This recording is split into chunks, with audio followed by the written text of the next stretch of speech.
Hi friends, బాగున్నారా? ఈరోజు వచ్చేసి మన ఉడిపి హోటల్లో ఉండేలాగా వడలు చేసి చూపిస్తున్నాను నేను. ముందుగా మినపప్పు నానబెట్టుకోవాలి. ఒక కప్పు మినపప్పుకు చిన్న పావు కప్పు ఇడ్లీ రవ్వను కూడా నానబెట్టుకోవాలి. ఒక 4 అవర్స్ దాకా నాననివ్వాలి ఇవి.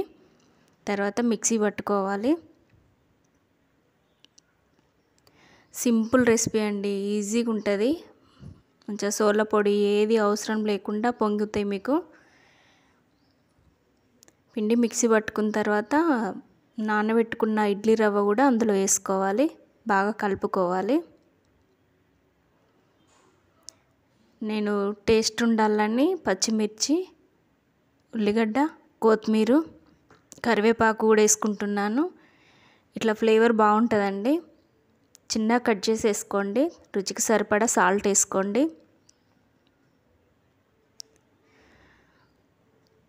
బాగా కలుపుకోవాలండి. ఇవి పెరుగు, సోల పొడి నేను ఇవి వేయట్లేదు. టేస్ట్ మాత్రం సేమ్ హోటల్ వాటిలానే ఉంటాయండి. ఉడిపి హోటల్లో ఉన్న వాటిలానే ఉంటాయి. స్పంజీగా వస్తాయండి, గట్టిగా ఏం రావు. ఆయిల్ కూడా ఎక్కువ తీసుకోదండి. నాకు ఇట్లా కొంచెం ఒక 1 అవర్ దాకా నానబెట్టుకోవాలి. వడ మేకర్ ఉందండి, నేను ఇందులో ఇట్లా డైరెక్ట్ వేస్తాను. నేను చేతితో కూడా వేసుకోవచ్చు.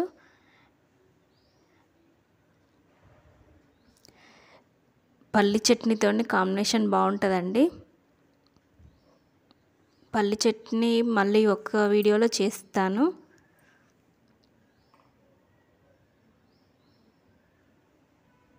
ఈజీగా అయిపోతుందండి.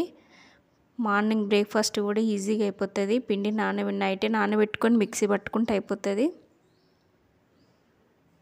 ఒకసారి ఇలా కూడా ట్రై చేసి చూడండి.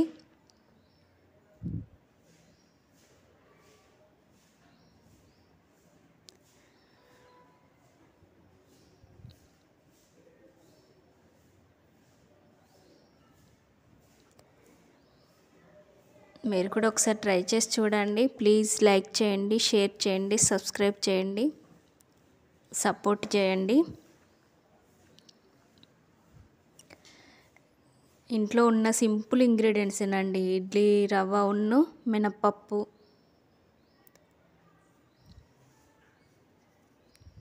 అంతే అండి, టేస్టీ వడలు రెడీ అయిపోయినాయి. పల్లి చట్నీ కాంబినేషన్లో బాగుంటాయండి. ప్లీజ్ ట్రై చేయండి ఒకసారి.